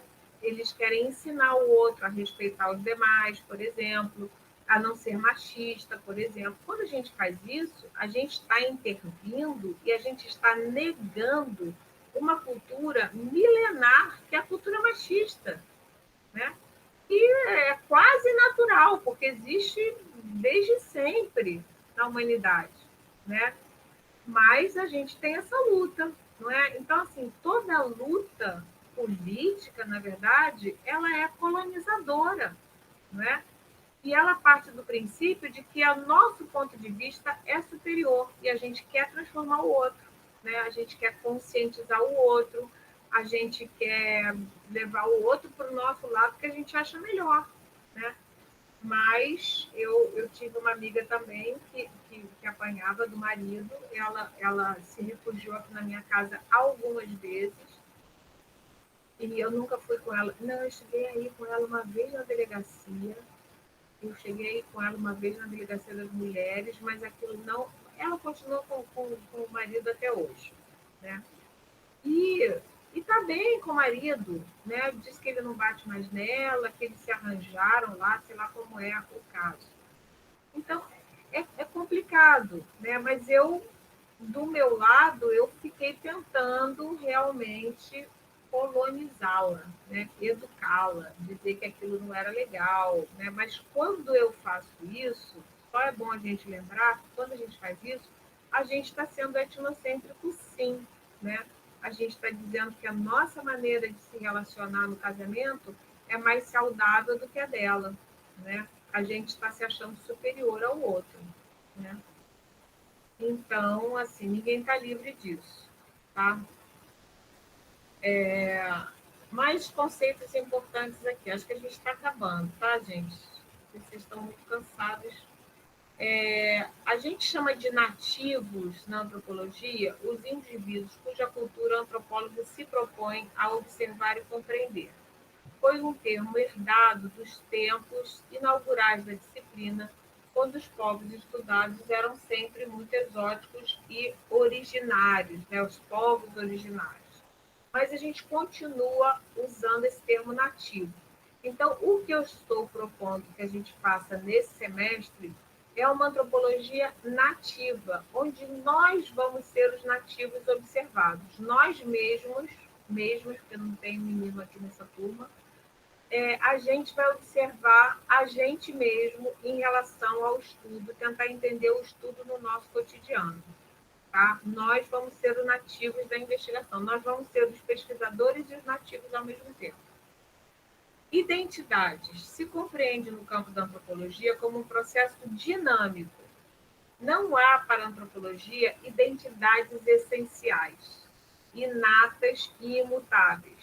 Tá? Então, a gente falou, por exemplo, do parto, né? Alguém falou, acho que foi a Gabriela, né? As mulheres parem, né? Gente, já tem caso até de homem parindo, né? Porque trocam de sexo, coloca útero, faz inseminação artificial, tem, sei lá onde é que nasce o bebê, já vi cada história doidíssima, assim, hoje em dia tudo é possível, né? Então, a pessoa nasce homem, depois faz cirurgia, faz uma vagina, vira mulher, enfim. Então, não tem identidade, tá? Nas sociedades... Então, a identidade é sempre um processo de construção.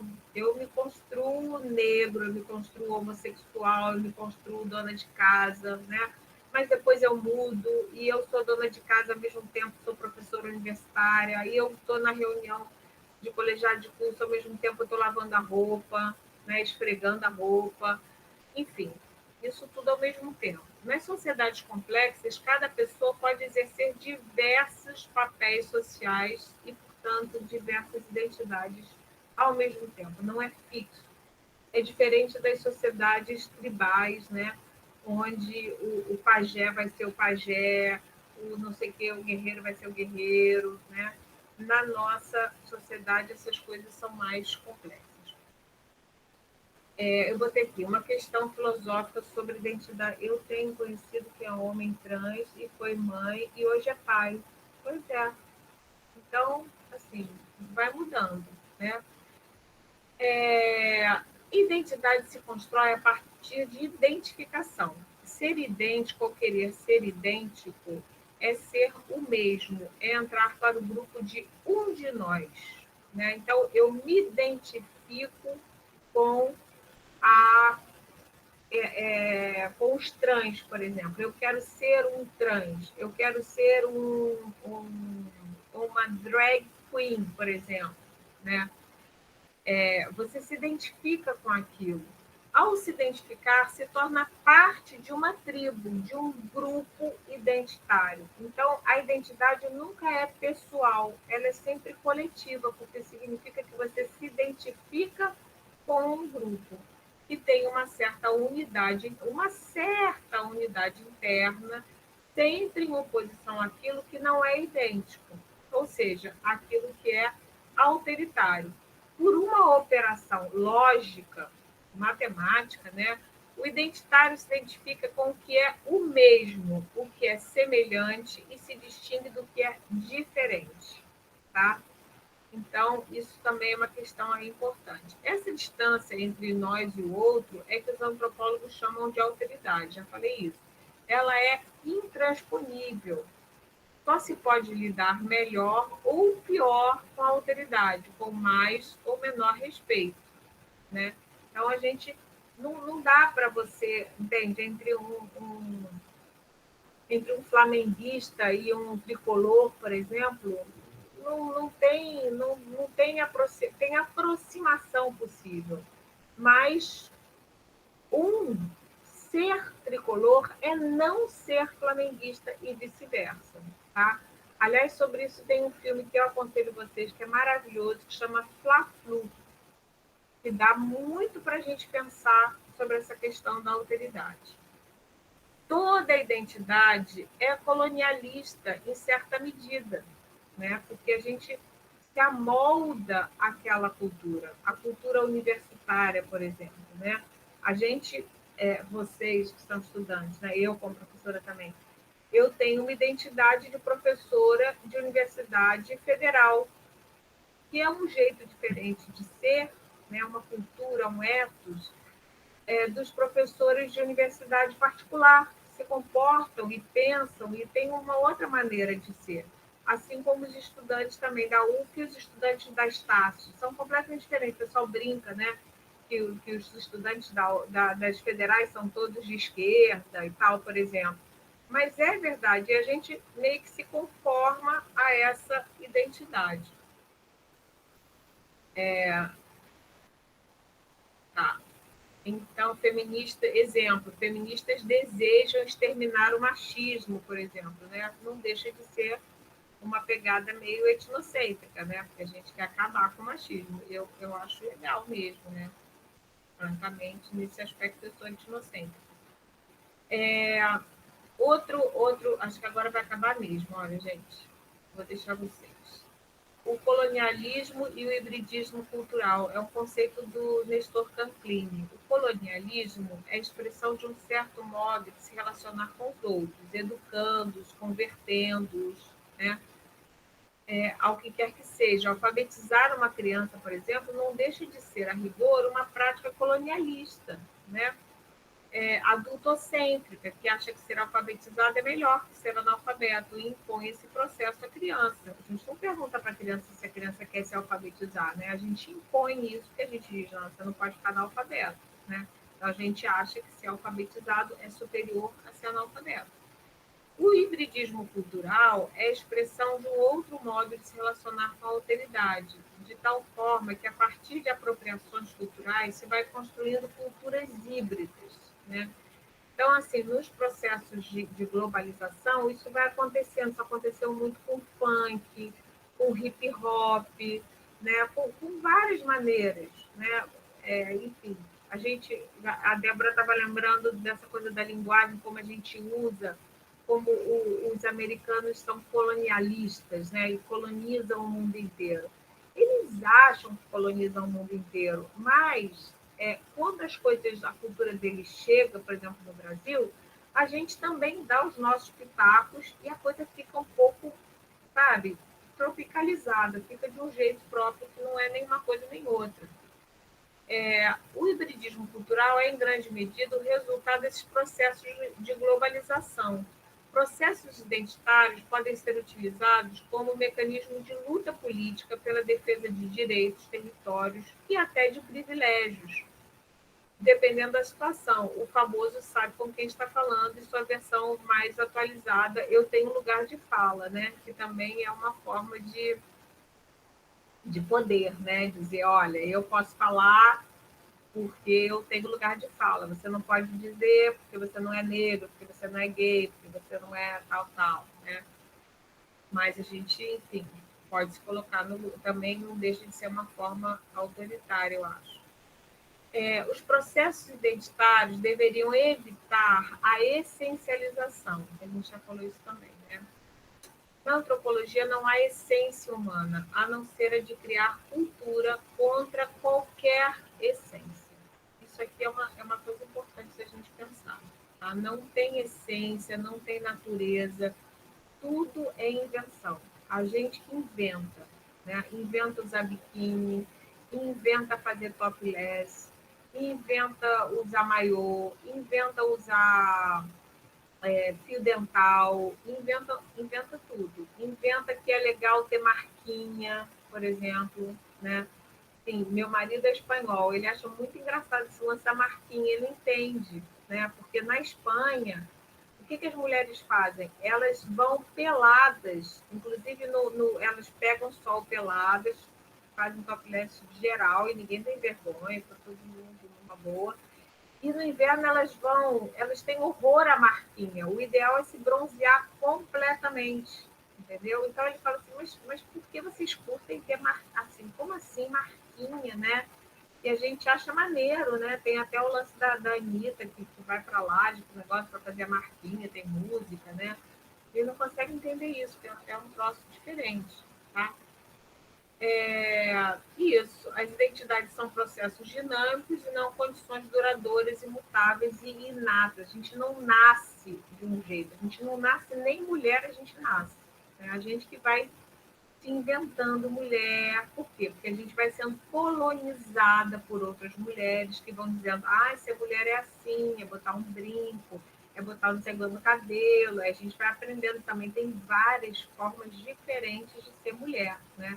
Aí, dependendo de quem coloniza a gente, como é que a gente vai se deixando colonizar, a gente vai buscando também. Isso não é uma coisa assim tão passiva, né? A gente vai buscando nossos caminhos e vai aprendendo, querendo se moldando, mudando. Ao longo da vida da gente, a gente já mudou bastante, né? Então, é isso que eu tinha para falar. Vocês querem comentar alguma coisa? Estão cansadas? Tá legal? Tem alguém aí ainda? Tem sim, professora. Tá. Eu queria comentar sobre a aula mesmo, porque eu tive várias reflexões, né, sobre essa questão de colonização, sobre a questão mesmo dessa questão de ser etnocêntrico, né? É muito interessante perceber essa questão do relativismo também, como a questão de relativizar as coisas, né? A gente acha que é 100%, não, relativizo toda a cultura, não, porque não, eu olho, observo tudo, não imponho nada meu em cima de ninguém, imagina, a cultura dos outros tá aqui só observando, que é isso? E na verdade a gente, sem ter essa percepção, a gente tem essa imposição cultural mesmo, né? Até mesmo dentro do próprio país, eu sinto uma imposição cultural, porque os estados são muito diferentes, né? As regiões, o Sudeste é muito diferente do Centro-Oeste, do Nordeste. Então, essa questão cultural mesmo é muito mais extensa, muito mais Eu vou te contar uma coisa aprofundada, né? que é muito engraçada. Eu tenho uma amiga que é nordestina. E ela nasceu numa cidade que se chama Jardim das Piranhas. E existe essa cidade no interior do Nordeste, tá? Não me pergunte exatamente onde é, mas é Jardim das Piranhas. E aí ela conta que em Jardim das Piranhas existia um curso de línguas estrangeiras, tá? E esse curso oferecia 2 línguas estrangeiras. Vocês não vão acreditar quais. Adivinhem.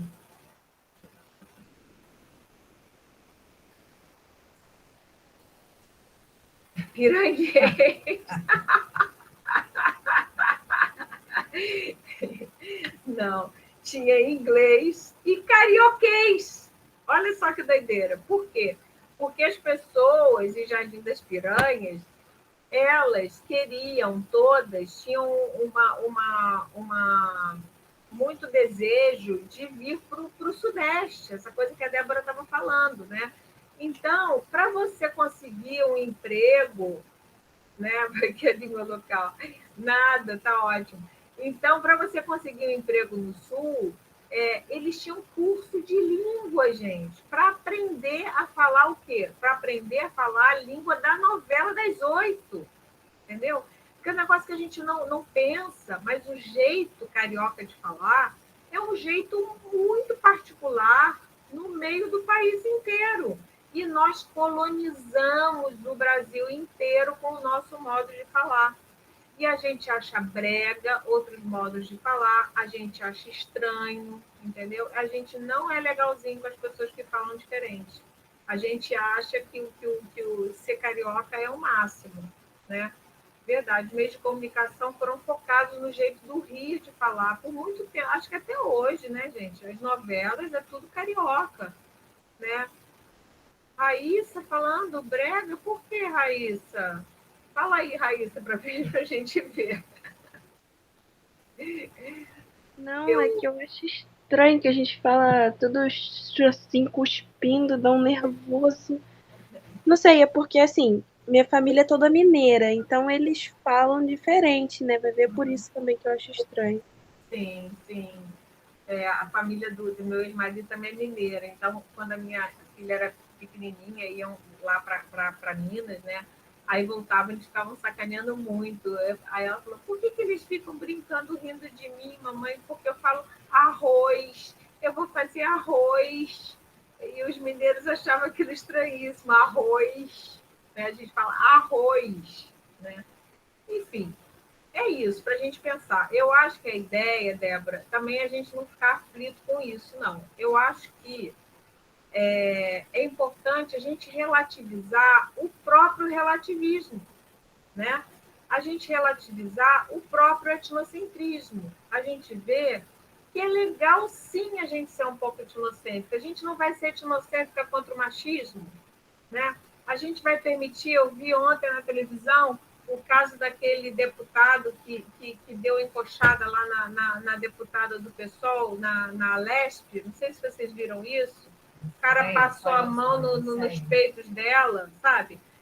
Assim, aí você vai dizer assim, mas é a cultura brasileira. Estou um pouco lixando que é a cultura. Não pode, entendeu? Então, alguma coisa tem que ser universal, né? Não pode matar a pessoa, não pode espancar a pessoa, não pode bater, pelo amor de Deus, não pode, limites, não é? Então, assim, tem que tomar cuidado com isso, porque os antropólogos foram contra os direitos humanos, né? Isso é uma questão bem complicada na antropologia, né? Porque, por exemplo, eu assisti uma vez um congresso também, o caso existe, não me lembro qual era a cultura, né, indígena, qual era a tribo e tal, mas no Brasil, onde eles têm uma prática ritual e as crianças, quando nascem com deficiências, elas são mortas, né? E eles acham isso certíssimo. Então, assim, dentro da cultura deles, para a gente entrar naquilo, assim, eu não poderia participar de um ritual desses. A minha cultura não me permite, o meu etnocentrismo não me permite. Agora, é razoável também, dá para entender, entendeu? Dá para entender por que eles fazem isso, né? Porque eles não têm como, eles acham que não tem como criar, que aquilo, enfim, que aquilo é um espírito maligno, sei lá o que eles pensam, eles fazem lá um ritual e matam a criança, né? Então, é complicado, né? Mas o que eu acho interessante a gente pensar é que a própria educação, então, assim, para tentar fechar um pouquinho falando sobre isso, por exemplo, tem uma antropóloga que fez uma etnografia sobre atores pornô, né? Então, ela foi num lugar que tinha atores pornô e tal, e, aliás, o relato dela é super interessante, o trabalho de campo, ela ficava falando com os atores todos pelados, né? E o cara tinha que manter a ereção enquanto estava fazendo a entrevista. Assim, a senhora vai me desculpar, mas eu tenho muita coisa que fazer, a senhora quer fazer perguntas aí, mas enquanto isso eu tenho que manter meu pau duro. Olha que loucura, né? Porque os antropólogos se metem em cada uma. E aí ela ficou e tal. E aí, nessa pesquisa, ela descobriu várias coisas, inclusive coisas muito erradas, né? Como menores de idade, meninas menores de idade, menores de 18 anos que participavam desses vídeos, né? Mulheres que não, homens que não usavam camisinha, e, ela observou, por exemplo, que, como ela era antropóloga, não estava ali para educar ninguém. Antropólogo, como antropólogo, ele não vai educar ninguém, né? Então, ela observou, por exemplo, que os atores que se dispunham a não usar camisinha, eles tinham um cachê mais alto, né? E ela perguntava, mas por que você não está usando camisinha? Eu vou com Deus, cara, eu me garanto, eu estou precisando de dinheiro mesmo, azar e tal. Tudo bem, ela é antropóloga, tá? Mas um pedagogo tem um compromisso, né? Ele é etnocêntrico sempre, um pedagogo. Tá? Por quê? Porque ele tem um projeto de transformar o outro, né? Eu aqui na minha disciplina, eu tenho um projeto de transformar vocês. Eu não quero que vocês saiam dessa disciplina dizendo que ter cultura é conhecer música clássica, por exemplo. Eu quero transformar isso de vocês, né? Eu quero mudar a cabeça de vocês. Então, quando eu estou fazendo isso, o educar é colonizador por natureza. Tem jeito, entendeu? Se você tem um namorado, você quer ensinar ele a beijar, você quer ensinar ele a ser romântico, por exemplo, a maior parte das mulheres fazemos isso, não é? A gente não aceita a alteridade entre homem e mulher. Não, a gente não aceita isso.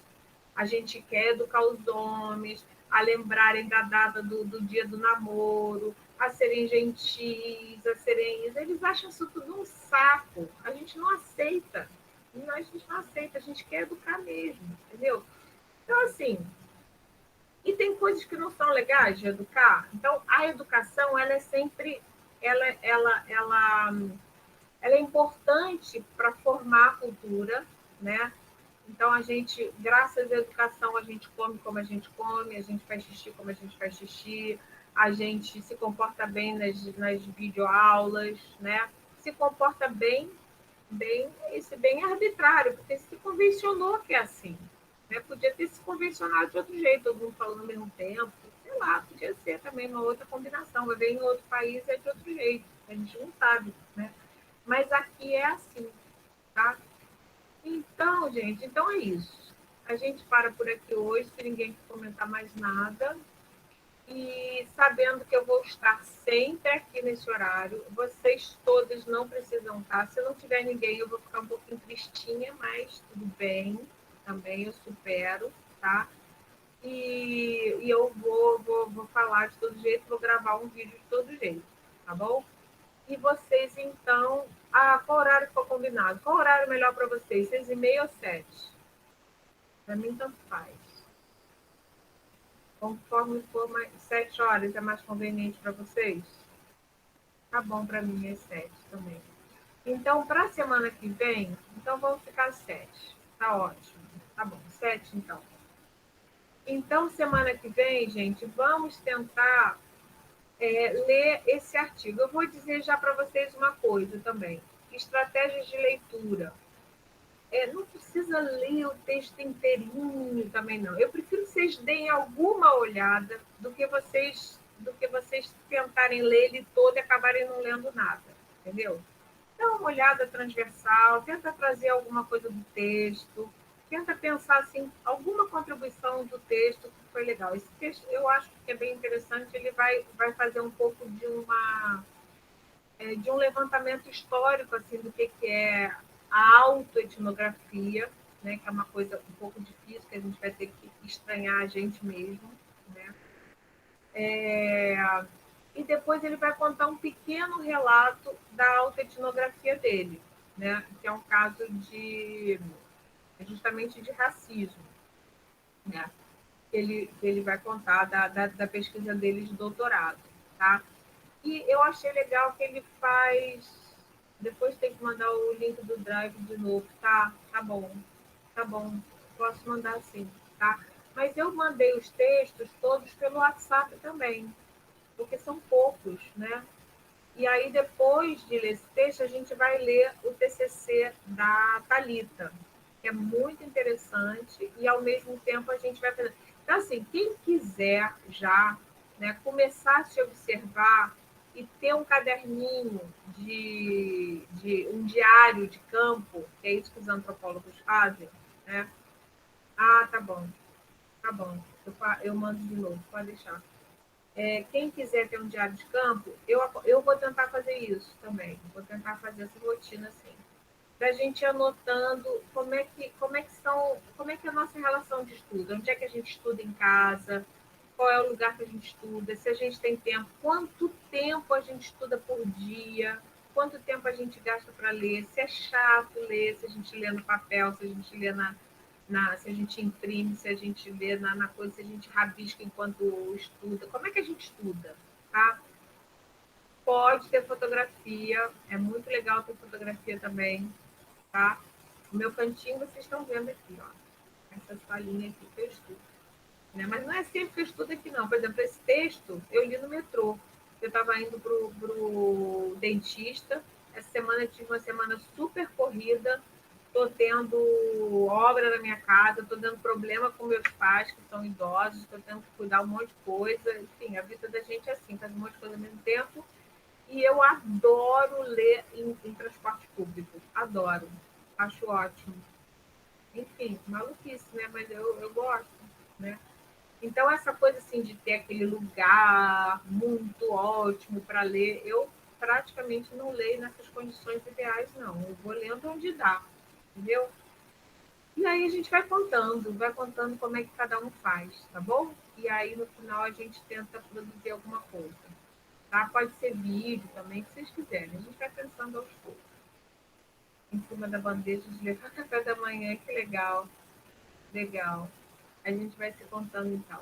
Então tá, meninas, um beijo para vocês. Obrigada pela participação, pela presença ativa.